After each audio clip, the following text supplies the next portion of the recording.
আসসালামু আলাইকুম ভিউয়ার্স, আমি সুমাইয়া হাসান। আপনাদের সবাইকে স্বাগত জানাচ্ছি নতুন আরেকটি দিনের আরেকটি ব্লগ দেখার জন্য। আশা করছি যে যেখান থেকে আমার আজকের ভিডিওটি দেখছেন সবাই আল্লাহর রহমতে ভালো আছেন, সুস্থ আছেন। আমরাও আলহামদুলিল্লাহ আল্লাহর রহমতে বেশ ভালো আছি। আজকের ভিডিওটা একটু এলোমেলোভাবেই করেছি, সেরকম গুছিয়ে করতে পারিনি। আসলে ইদানিং বাবু দিনের বেলাতে জেগে থাকে, যার কারণে ভিডিও করা একদমই সম্ভব হচ্ছে না। প্রথম দিকে তো রাতের বেলা জেগে থাকতো, দিনের বেলা ঘুমাতো। তো এখন দেখা যায় যে দিনের বেলাতেই জেগে থাকে, রাতের বেলাতে ঘুমায়। তো এই কারণে আমার আসলে ভিডিও করা একদমই সম্ভব হচ্ছে না। আজকে সকালবেলা থেকে ভাবছিলাম যে গাছের একটু যত্ন করব, কারণ আমার বেলকনির গাছগুলোর অবস্থা খুবই খারাপ। পানিও সেরকমভাবে দিতে পারছি না, আর অনেকগুলো গাছ রিপোর্ট করতে হবে। আর এইদিকে একটা মজার বিষয় দেখেন, এই বেলি ফুল গাছটা কিন্তু মরে গেছিলো। তো মরা গাছে আজকে একটা ফুল ফুটেছে। সকালবেলা এটা দেখে আমি তো রীতিমতো অবাক। এতদিন শুধু শুনে এসেছি যে মরা গাছে ফুল ফোটে, আজকে প্রথমবার আমার নিজের বেলকনিতে এটা দেখলাম। তো ফুলটা অনেক বেশি ভালো লাগছিল। তো ফুলটা ধরতেই দেখলাম ছিঁড়ে গেছে। তো কি আর করার, এই ফুলটা এখন নিয়ে আমি আমার ননদের সাথে একটু দুষ্টামি করব, তো ওর কাছে নিয়ে যাচ্ছি। তো আমার ননদ হচ্ছে বাবুর জন্য কাঁথা সেলাই করছে, দেখতেই পাচ্ছেন খুব যত্ন সহকারে সে কাঁথা সেলাই করছে। তো আমি এটা তাকে দিয়ে বলছিলাম তোমার জন্য এনেছি, ও আবার দুষ্টামি করে এটা কাঁথার ভেতরে সেলাই করে দিচ্ছিল। তো একটু দুষ্টামি করছিলাম আর কি। এই পর্যন্ত বেশ অনেকগুলো ভিডিওতে আপুরা বাবুর নাম জিজ্ঞেস করেছেন। আমি কিন্তু প্রথম যখন বাবুর নিয়ে যে ভিডিওটা করেছিলাম বাবুকে নিয়ে, সেই ভিডিওতেই বাবুর নাম বলে দিয়েছি।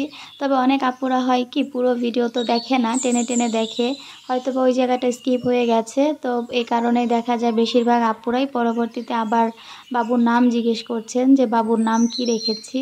তো যেহেতু ওই ভিডিওতে বলেছি, ভাবলাম যে এই ভিডিওতে টাইটেলেই বলে দিব, যাতে করে সবাই বুঝতে পারে যে এই ভিডিওতে বাবুর নাম বলা আছে। বাবুর নাম রেখেছিলাম সাদিদ আল আয়মান। তো এটা আসলে আপনাদের ভাইয়া এবং আমার দুজনারই পছন্দের একটা নাম। সাদিদ শব্দের অর্থ হচ্ছে বিজয়ী, তবে এটার আরও বেশ কিছু অর্থ আছে, মানে ইসলামিক দুইটা অর্থ আছে। তো ইসলামিক ভাষাতে সাদিদ নামের অর্থ হচ্ছে শ্রদ্ধা বা বিশ্বাস, আর আরও একটা অর্থ আছে প্রেম বা সুন্দর। তো অনেকগুলো নামের অর্থ হয়, আমরা মূলত সাদিদ নামের অর্থ বিজয়ী দেখি নামটা রেখেছিলাম। আর আয়মান হচ্ছে একজন সাহাবীর নাম ছিলেন, এটা আপনাদের ভাইয়ার খুব পছন্দের একটা নাম, এ কারণেই রেখেছেন। আর আয়মান নামের ইসলামিক অর্থ হচ্ছে সৌন্দর্য বা সৌভাগ্যবান। তো দুইটা নামের অর্থই কিন্তু অনেক বেশি সুন্দর, এই কারণেই আমরা এই নাম দুটোই সিলেক্ট করেছি।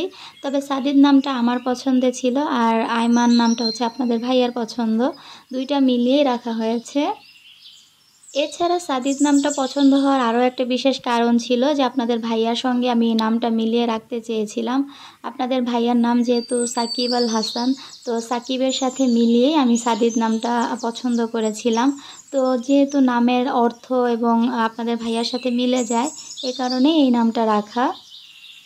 তো আশা করি যে আপুরা বাবুর নাম জানতে চেয়েছিলেন, আজকের ভিডিও দেখার পর আর এই প্রশ্নটা থাকবে না। আর নামটা কেমন হয়েছে অবশ্যই কমেন্ট করে কিন্তু জানাবেন। আজকে যখন আমি ভিডিও দিচ্ছি, এখন কিন্তু আলহামদুলিল্লাহ বাবুর বয়স 1 মাসের বেশি হয়ে গেছে, মানে 1 মাস 2 দিন হয়ে গেছে। এই ভিডিওটা কয়েকদিন আগের করা, তবে ওই যে বললাম ব্যস্ততার কারণে আমি ভয়েস ওভার করে আর আপলোড করতে পারছি না। তো যাই হোক, এখানে ঘরে যে গাছগুলো ছিল সেই গাছগুলোর পানিটা পরিবর্তন করে গাছগুলো একটু ধুয়ে দিচ্ছি। সেই সাথে বেলকুনির গাছগুলোতেও অনেকটা মরা পাতা হয়েছে, সেগুলো আজকে ক্লিন করব। ভেবেছিলাম গাছগুলো নতুন করে রিপোর্ট করার সময় পাবো, কিন্তু সেটা আর হয়ে ওঠেনি। বাবু ঘুম থেকে উঠে পড়েছিল, তো যেহেতু ও উঠে পড়েছে আর কোনো কাজই করা যাবে না, এই কারণে আর ওই কাজটা আজকে করতে পারিনি। আসলে আমাদের মেয়েদের জীবনটা কত অদ্ভুত, তাই না? বিয়ের আগে একরকম থাকে, বিয়ের পরে একরকম থাকে, আর বাচ্চা কাচ্চা হয়ে যাওয়ার পর আরেক রকম হয়ে যায়। বিয়ের আগের জীবনটা অনেক বেশি নিজের মতো করে কাটানো যায়, স্বাধীনভাবে চলাফেরা করা যায়। আর বিয়ের পরের জীবনটা হচ্ছে সংসার নিয়ে চিন্তা, তারপরের যে জীবনটা সেটা তো খুবই ভয়াবহ। মানে বাচ্চা কাচ্চা নিয়ে চিন্তা তো আছেই, সেই সাথে রাতের ঘুম হারাম হয়ে যায়, খাওয়ার সময় পাওয়া যায় না। সব কিছু মিলিয়ে আমার কাছে মনে হচ্ছে বাচ্চা মানুষ করা সত্যি অনেক বেশি কঠিন একটা কাজ।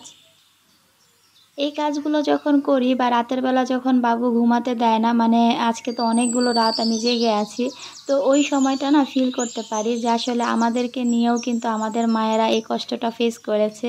তো মায়েরা আসলে এমনই হয়, একটা সন্তান মানুষ করার জন্য কতটাই না কষ্ট করে। আর আমরা সেই সন্তানরাই বড় হয়ে যাওয়ার পর মায়ের এই কষ্টটা ভুলে যাই, বাবা মাকে সেরকমভাবে আর শ্রদ্ধা সম্মান করি না। এটা আসলে ঠিক না।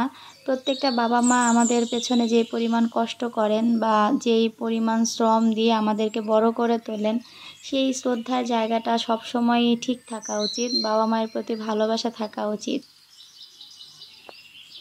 সন্তান না হলে বুঝতেই পারতাম না যে বাবা মা সন্তানের জন্য কতটা করেন বা বাবা মা জিনিসটা আসলে কি। এর আগ পর্যন্ত কিন্তু এভাবে কখনো ফিল করিনি যে আমাদেরকে নিয়েও আমাদের মা এতটা কষ্ট করেছেন, যেটা এখন বুঝতে পারি।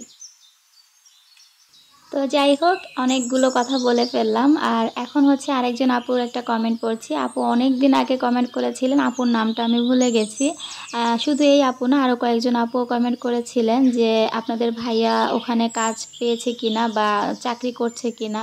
তো এটা আসলে আমি আপনাদের সঙ্গে ওরকমভাবে শেয়ার করার কথা আমার মনে ছিল না। তো যাই হোক, আজকে শেয়ার করে দিচ্ছি। আলহামদুলিল্লাহ আপনাদের ভাইয়া ওখানে চাকরি করছে এবং আজকে প্রায় 1 মাসের মতো হয়ে যাচ্ছে সে ওখানে কাজে জয়েন করেছে।